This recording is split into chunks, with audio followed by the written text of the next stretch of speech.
Hi, this is Graphically Alex coming at you with all things fat related. If that's something that interests you, please subscribe. I'd love to have you. So today I wanted to watch this video with you guys because I saw the title and it intrigued me.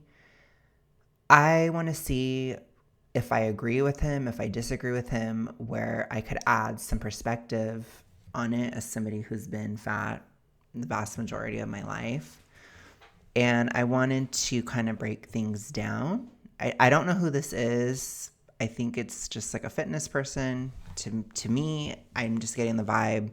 He's a generic fitness guy, basically. So I want to see what he says, and I want to see if I agree or disagree, or maybe a mix of both. So let's go ahead and do it. Being fat will ruin your life. I don't understand the title text here a moment, but we're just going to let that go. What's that? Oh, okay. The struggles of a full-time overweight. Okay. It is hands down the worst decision, yes, decision that you can make as a person. I agree. It is a decision. I don't think it's the worst decision. Did he say it is the worst or one of the worst? Decision that you can, hands down, the worst No, it's not the worst one, but it is a decision. decision, yes, decision that you can make as a person. Not only are you going to die young, the quality of life that you're going to experience is going to be significantly worse than your in shape counterparts. It's true. So I don't know. This is where I question things on a messaging front, because fat acceptance, it puts itself in this weird position where it would try to undermine things that he's saying because he's in shape. And I think one of the weirdest things about fat acceptance is it doesn't matter if you've been fat before. It still doesn't matter to them. And a lot of those messages, they are still instilled in people, and sometimes even in people who would otherwise say they're against fat acceptance. You'll find like they're triggered by somebody saying something like that.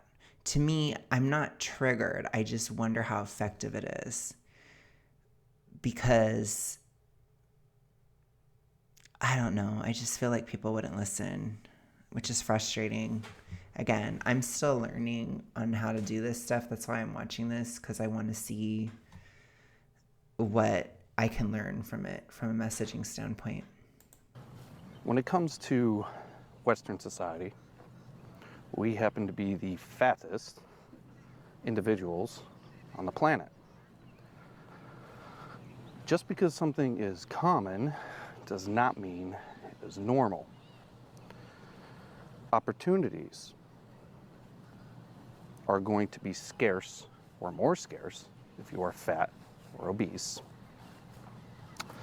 Your sexual market value is basically going to be zero, even if you make millions and millions of dollars a year. You're going to end up just being used for your. So I think a lot of this stuff, it's a little bit hyperbolic. I think the issue that I have with this type of messaging, it's not that there isn't truth in it. It's just too black and white. And the reason why I say that is because a fat acceptance brain will hear that and say, but I know a friend that doesn't have that. I know a person who doesn't have that. I've had somebody attracted to me before. I've had this. I've had that. They'll look for any single exception. So when you say that, it weakens it a bit, in my opinion. I understand what he's saying, but even I don't agree with it. Zero is too much. That's not true. There are people who are attracted to fat people. And I find so far his reasons are very shallow. Like things like opportunities. Opportunities are not guaranteed to you from losing weight. It's setting an expectation that may not come to pass. Because again, a lot of stuff, it doesn't just have to do with weight. It has to do with personality. It has to do with looks. It has to do with the efforts that you're putting out there, I mean, let's be real, there is an aspect of personal individual effort that does also affect opportunities. So just losing weight, it's not going to guarantee you any of that. It could help to be in shape for sure, but only because it typically, in most cases, will help your looks. Or it can help with physical functions of a job in a specific circumstance. But see, if you talk kind of black and white, the fat acceptance mind will instantly search for any little example, any exception to what you're saying. So I personally would not talk in black and white terms. I try my best not to. Where I will talk in black and white terms is in very few circumstances. And trust me, even people who supposedly are against fat acceptance, they get triggered by it because that's how everybody is on the internet. They always want to point out an exception. So it's especially true in fat acceptance. I will say though, they will reach and grasp for anything at all. So I wouldn't give them that opportunity on my channel. I try my best not to. Resources. Nobody's going to be attracted to you if you are fat. See, nobody. It's too strong. Say most people. That's true. You'll have a lower amount of people in your dating pool. That's true. See, when you say that kind of thing, people can't argue that because it's just fact. But if you say nobody will, then they'll be like, well, I had somebody that was attracted to me. You see? But again, I think it's a more shallow reason to lose weight. And also, it's not a guarantee. You may not attract 50 bajillion people if you lose weight. It may not happen. And also, when you say certain things like this, it can make people fearful to lose weight. Some people don't want to have people attracted to them. So I think it sets up too much of an expectation, and it actually keeps people fat. Like, it's not helpful. That's what I'm trying to say. I don't think it's helpful.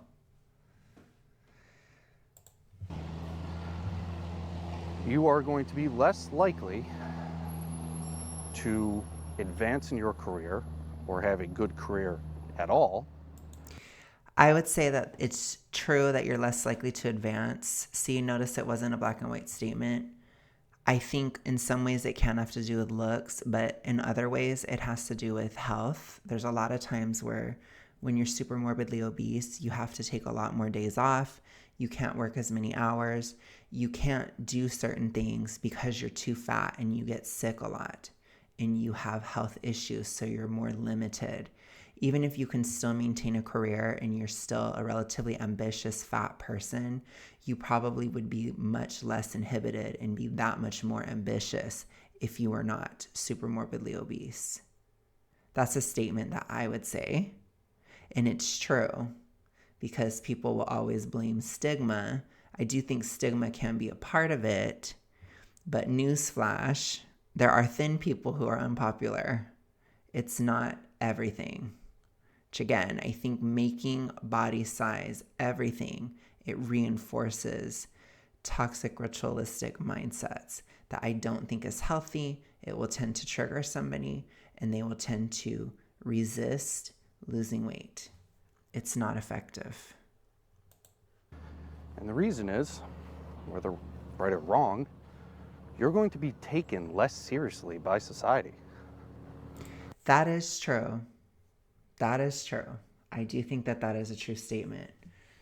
And once again, it was not a black and white one, so he wasn't saying you're not going to be taken seriously at all.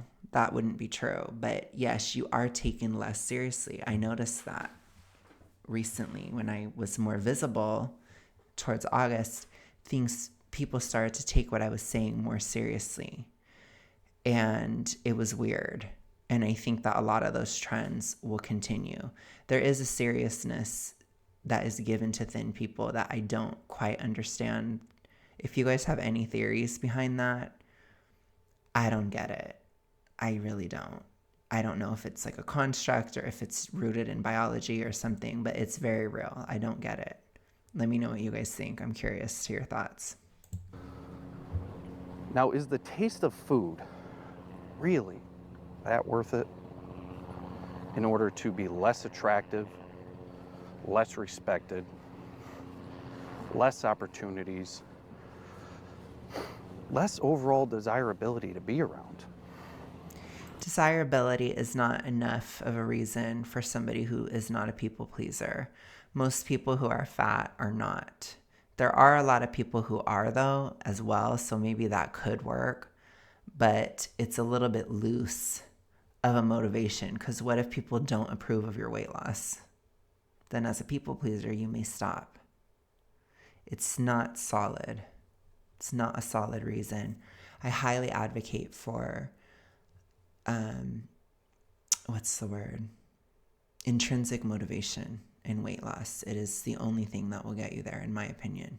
You have to want it regardless of what anyone else says or thinks, because I can assure you, me, first of all, I personally do not care about the approval of other people. I do care on this channel a bit for for activistic purposes. I care more about the message than my own personal emotions or whatever on this channel. So I care about how the message is being received on this channel. But in my personal life, oh my gosh, I could not give a rat's ass less about approval from other people. I really just follow my own, moral code and that kind of thing. I do not give a crap. So for someone like me, saying that to me, it means literally nothing. And I don't think it's an effective thing. I think regardless of if you are a people pleaser or you're not a people pleaser, you need intrinsic motivation because your weight loss will not always please other people. And if you don't care about pleasing other people, then it will never be a motivating factor in the first place. People say it is. I remember oftentimes when I was younger, I would say that I cared about that. I would say that I cared, but clearly I didn't because I didn't lose the weight. So I cared more about having my coping mechanism than I cared about what other people thought. Even if at times I would delude myself into thinking I cared, I didn't because it never worked. Shame never worked for me. It never worked. The only thing that worked was serious health scares, very serious, and logic, being logical about it. Those two things helped because it was like, this isn't making sense. It doesn't click. What you're doing doesn't make sense. Doing this cycle over and over again is never going to get you there because logically doing the same thing over and over again will not work. You see, that's the kind of things that helped me to get out of it, was logic, actual logic, and calm, because you have to look at something in a calm way to really see it. And that's difficult for people that are locked in that mindset. As far as the taste, I think for a lot of people, it's a little bit of a myth. I think a lot of people, especially when they're really huge, it's not just taste. It's also toxic ritualistic mindsets, which I can't really say what it is. I talk in a coded language on this channel. That's one. So it's a coping mechanism for anxiety, or it's a hormonal issue. So it could be somebody, for example, like I talk about all the time, being hypothyroid or diabetic, and therefore craving a lot of carbs because they lack energy. That's a physical reason. That, for example, in those carbs, the calories can add up quite a bit. So that's going to be a more common reason, not just taste. Now, in some cases, people are not willing to sacrifice taste in order to lose weight, or they're not willing to sacrifice their favorite brand of chips or something. Like, it drives me a little bit crazy when people have that much of a brand loyalty that they'll, you know, still want it even if it's killing them, kind of thing. That kind of stuff drives me a little insane personally, but it is what it is, right? So I would say in that case, yes, it's taste. That type of situation can be taste. But in other cases, it's not. So the point is, it will work. What he's saying will work on somebody who is motivated by taste, but it won't work on the other people. So how many more are lost in that statement? I guarantee you a lot of fat people would have already clicked off, because there would have been miss. It's difficult. That's why I struggle with this issue sometimes. It's very hard to talk about. It's difficult. And people are very critical too about what you say. It's tough. It is tough. But I have to say, I don't think this is hitting the mark whatsoever. Like, it really isn't. The answer is no. Even if it took 3 hours of training a day, which it doesn't, it would be worth it. If you are obese or fat, a male or a female, you need to take responsibility for it. I will say, I don't think there's any excuses. I think everybody should be pretty much active. Or, if you have issues with disability, as active as you can be. I think movement is incredibly important for pretty much everybody. I think our bodies are designed to move. I don't think there's any excuse for that, and it is flat out laziness. In the case of severe health issues, again, you should be working on your health to where you can get to a point of being able to exercise, especially within supermorbid obesity, which is preventable and treatable. There really isn't an excuse for that. I would say start eating better. Eat better till you feel better. And then go to the gym or start walking or start moving as soon as possible. Don't push it. Don't kill yourself doing it. Start slow and consistently build over a long period of time. But there is no excuse to be sedentary. I think it's a huge issue. So I agree with him there. There's no excuse for that. That is just being lazy. In the vast majority of cases, it is being lazy. You need to make a change. Your problem is you are weak. You're weak psychologically. You're weak emotionally. You lack discipline. You lack work ethic. Okay. I don't agree with this necessarily.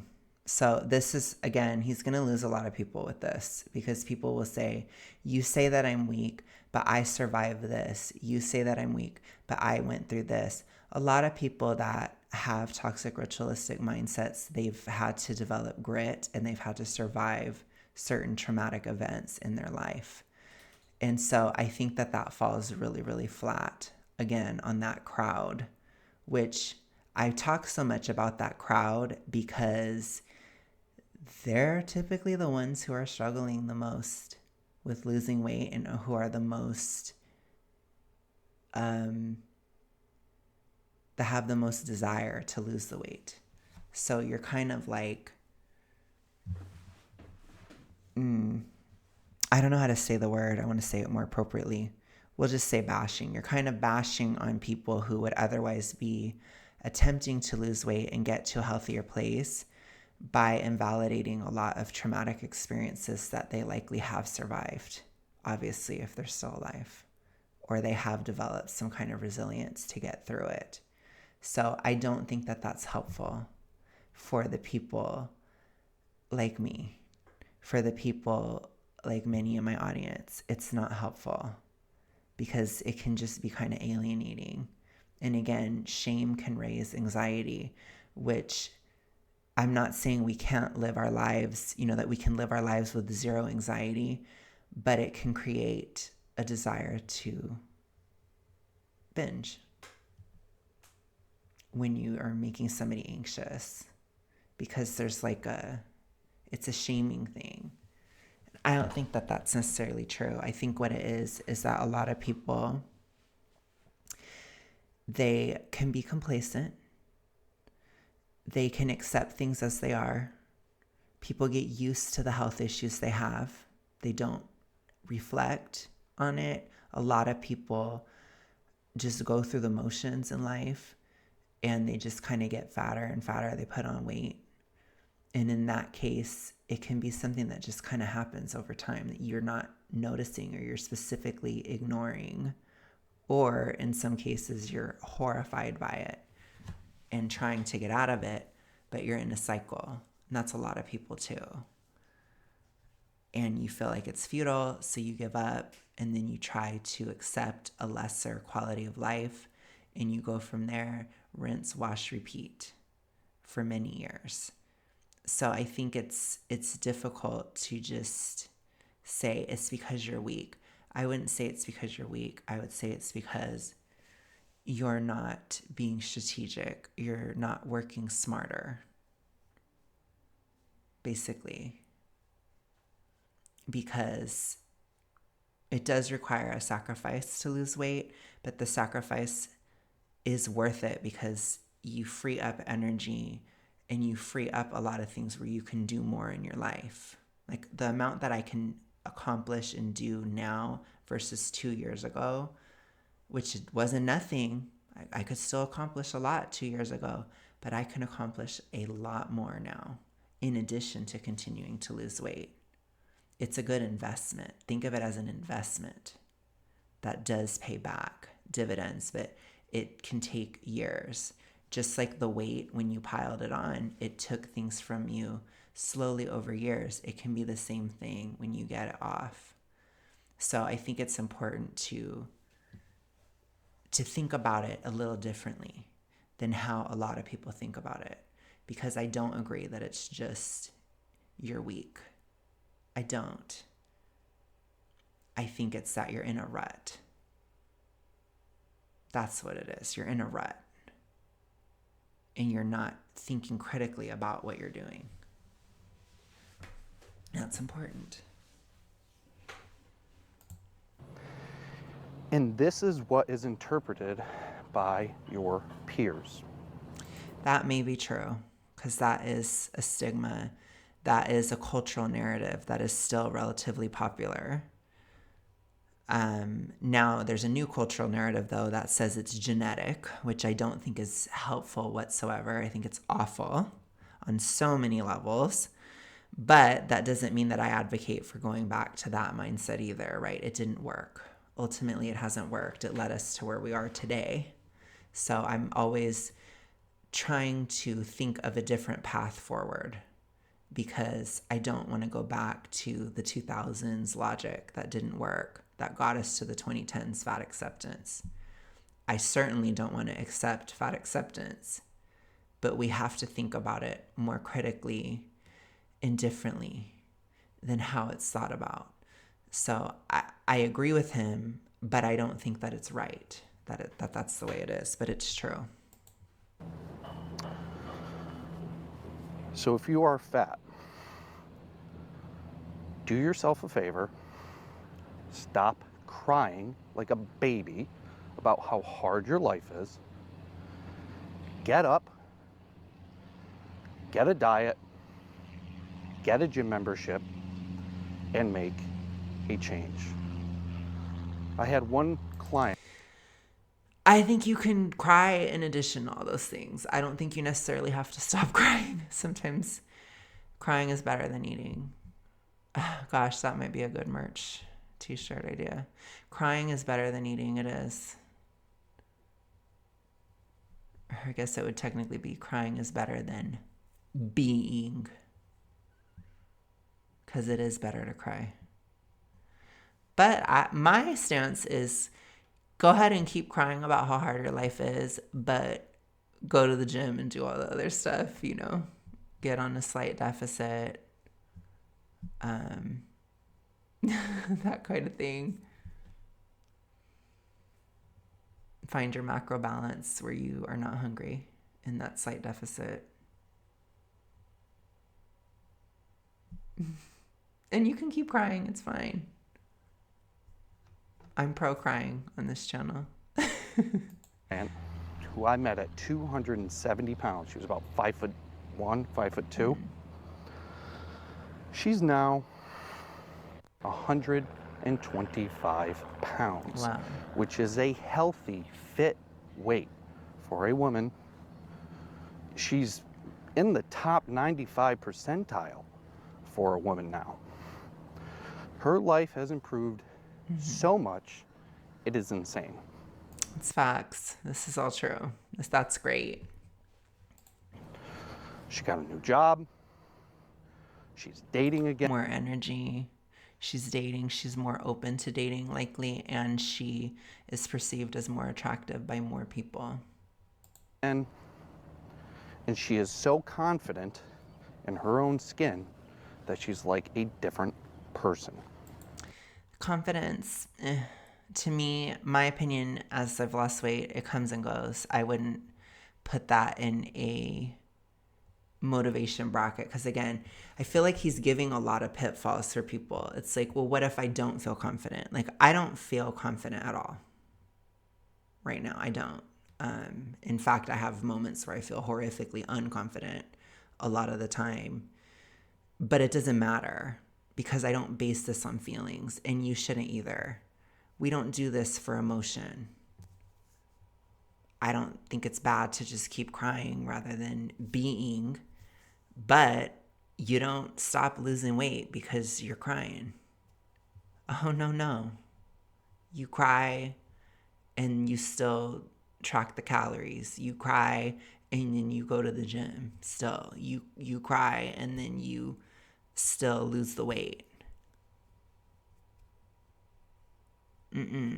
Those tears, you separate it from your action in regard to your health, because life can be tearful. Life can be sad. You can feel unconfident. It doesn't matter. Obesity is still unhealthy. Obesity is still bad for you. So I wouldn't agree with him there. There are no excuses. The only excuse and the only reason you have is laziness. I would say it's typically, like I said, hormonal issues, which, yes, it can be lazy to not take care of your hormonal issues. That is actually laziness. Yes. You need to figure it out, whether you have to go to the doctor, whether you need to find a naturopathic way of dealing with certain things. Regardless of what it is you're trying to do, you need to do something. You don't just sit with PCOS or hypothyroidism or diabetes. You don't do that. You do something about it. That is lazy. If you just are like, yeah, I have those issues, but I'm just gonna, who cares? That's lazy. But on the mental health side, if you have toxic ritualistic behavior, or, I'm going to pause it a bit, but E followed by another letter, D, the one where you eat too much, that's a coping mechanism. It's an anxiety spiral. It's a fixation. And people often mistakenly think that it's emotions that cause you to eat. It isn't. The emotions cause anxiety. The anxiety is the trigger. So it goes emotion, anxiety, trigger. So what you have to do is just be like, emotion. Okay. You don't have to be anxious about feeling a certain way. It's fine. Or if you can't do that, then you do emotion, anxiety, but you don't eat because of that. So then you can just be emotional and anxious, but you're not eating. You're not being. because of it. You can cut it off. So I think and it can be tough. I'm telling you, it feels like taking a machete and like cutting down grass in the wilderness or something when you're first trying to do it. It's so hard to do. And I understand how hard it is, but you just got to fight it. You just fight it all the time, every day. And it will lose. Because once you're aware, it's easier to stop. So it's not laziness. It's not. It isn't. Unless if you just are like, I'm diabetic, but I don't care about doing anything about it. Yeah, that's lazy. Okay, that is. Okay. Sorry. I feel like I'm really breaking this down. I'm trying to be as clear as I can. Okay. There's nothing wrong with your thyroid. Don't believe That's not true. There often is something wrong with the way your hormone is processed. Oh my gosh, please don't say that. Please don't. If you're super morbidly obese, you likely have very high estrogen, which opposes thyroid hormone. So you probably do have hypothyroidism. It's very, very, very likely, especially if you have a fatty liver. It's so much more likely that you have it. But guess what? You're going to have to lose weight.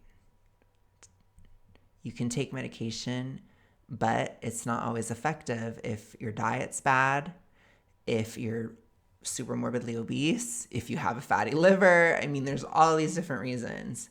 So even if you're taking medication, you still need to support thyroid hormone function in the body by being a healthy weight, not having a fatty liver, right? And I do a prothyroid diet, which has helped me a lot. But yeah, that's horrible. Okay, that got a little bit of a trigger in me, just a tiny bit, just a little one. That's horrible though.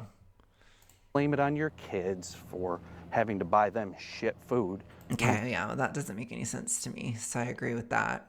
But it can be lack of time or whatever. But again, it's strategy.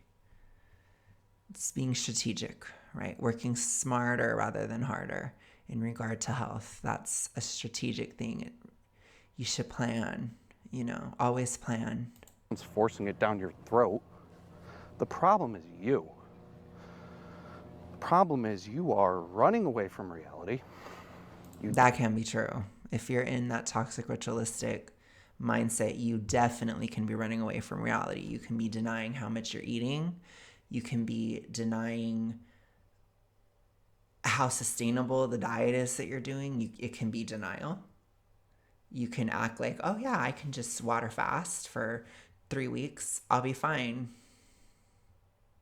You probably can't, There's a lot of delusion in that. It's sad. I don't judge because I've been there.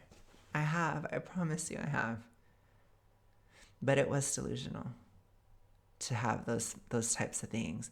Oh, if I do this, I can lose all the weight in a year, and then this will happen, and then everyone will feel bad that they ever said anything to me, and whatever BS thing that's never going to happen probably anyways because it's delusional.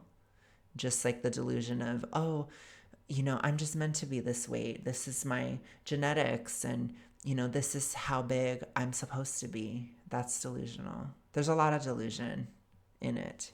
We talk about it a lot. We call it toxic ritualistic mindsets, which again, you don't necessarily have to have the E followed by the letter D to have those mindsets. But people who do have that, they got a lot of them. And Fat Acceptance TikTok is trying to make those mindsets popularized and teach it to kids and teenagers and young adults. It's horrifying. Which is why I'm here, Jeez. Don't want to face it because you're weak. And all it's going to end up in is turmoil, a low quality of life. Yeah, I think when you're in it deep, there's turmoil no matter what. Turmoil to be in it, turmoil to get out of it. It's a lot to remove, and you need to think of it that way. You're already in turmoil. You're going to lose weight, and you're still going to be in turmoil. But at least you'll be on your way out in the distant future. But regardless, would you rather be sitting in turmoil or being in turmoil, getting out of it? I just thought of another tarot example.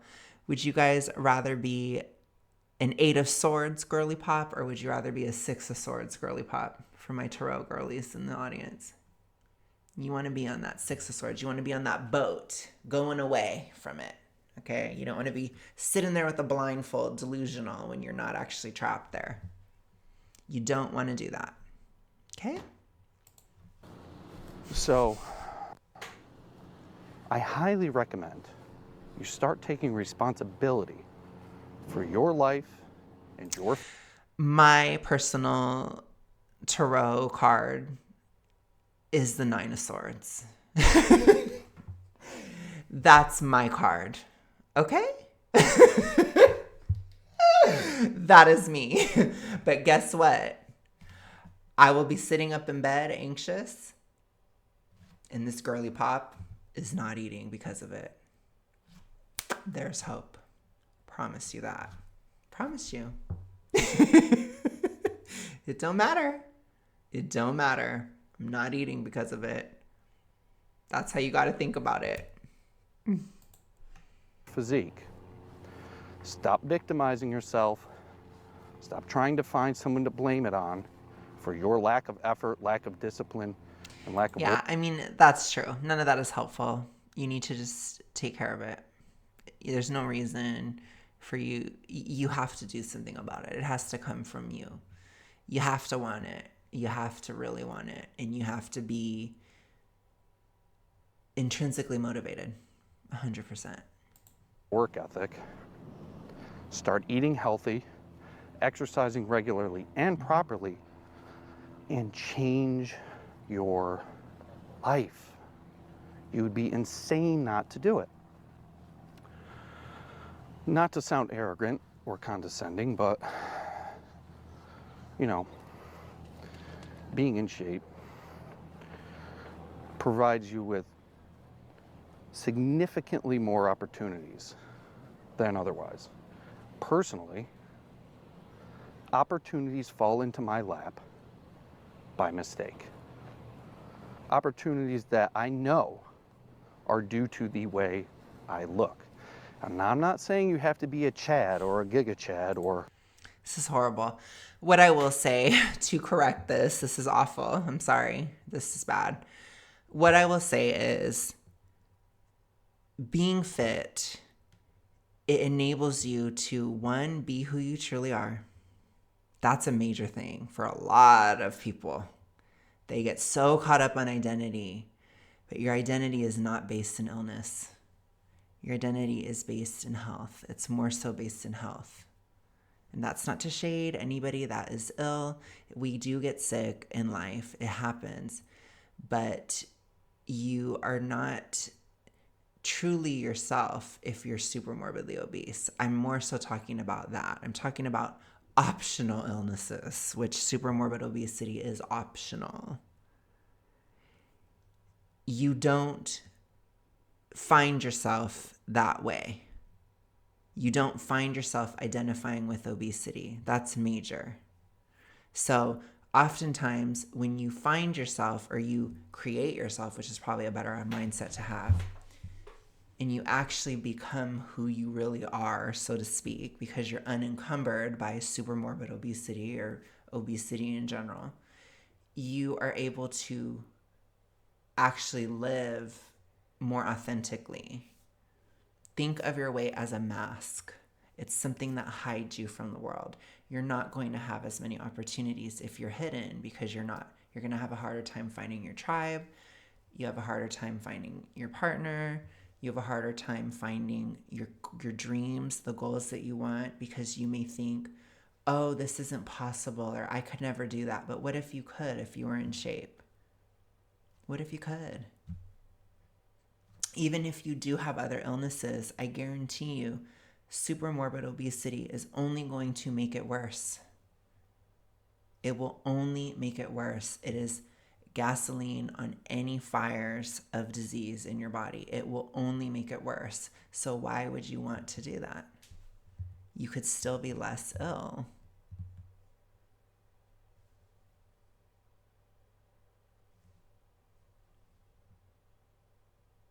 You got to do it.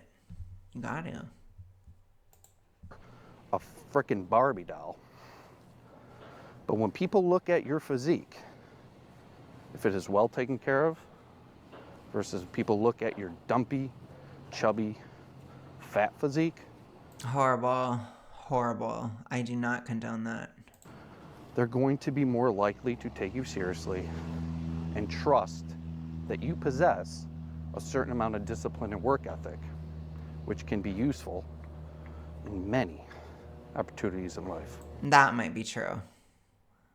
So I think if you're in shape, people do see you as having more of a work ethic. It is kind of an easy tell, I guess, because it does take work. It does. So I can understand it. As somebody who does work out a lot, I go to the gym and I do the stuff. It does take work. So it's not necessarily wrong. Like, there is some kind of a work ethic there. However, it doesn't mean you don't have a work ethic if you're fat. That's not true either. But, you know, or that's not true, I mean. It's up to you. Stop crying. Stop bitching. It's your fault. Take responsibility. Go ahead and cry and go ahead and bitch, but stop eating because of it. Deal with the anxiety. Deal with the anxiety. But yeah, sometimes you're going to have to cry and bitch because you have to release the amount of times you guys would not even believe how many times I bitched during my weight loss process. I think if there was a way for it to be some kind of Guinness Book of World Records for the person who's complained the most throughout their entire weight loss journey, it would probably be me. I guarantee you. But guess what? It didn't stop me from losing. If you gotta complain, you gotta let it out. Let it out. Just let it out. If you gotta cry, then cry. If you gotta bitch, then bitch. If you gotta do what you gotta do, then do what you gotta do. It's okay. But you still are doing it. I don't care. I don't care if you're crying at the gym. Go ahead and cry. Go be, tortured poet coded and go cry, be down bad crying at the gym. I do not care. Cry. It doesn't matter. But you're going to still go because you don't base it on emotion. You don't. You know how many times my mom has told me, I really don't want to go to the gym. I don't want to go today. And I say, well, it doesn't matter. Are your muscles still sore? No, then you need to go. Or if you don't go today, then you're going to have to go tomorrow. It's a mindset. You don't make taking care of yourself conditional upon how you feel. No. You don't make it conditional upon anxiety. No. No. Responsibility and stop being fat. I agree with that one. Stop being fat. We agree. Stop it. Stop being fat. If you want to learn an easy to apply diet in order to lose significant So he's probably going to amounts go of more fat into this tissue, not marketing. just weight, fat tissue, in a reasonable amount of time, email me for private coaching. So that's more of his promo moment. But I do want to go ahead and leave you here. Let me know what you guys think. This is kind of a deep dive. It's a little bit of a deep dive into some of the stuff and some of my thought process. I like to share my thought process with you guys as I try to develop the messaging and stuff. Because it's not my gift. It ain't my gift. I don't have all the riz in the world. I really don't. But guess what?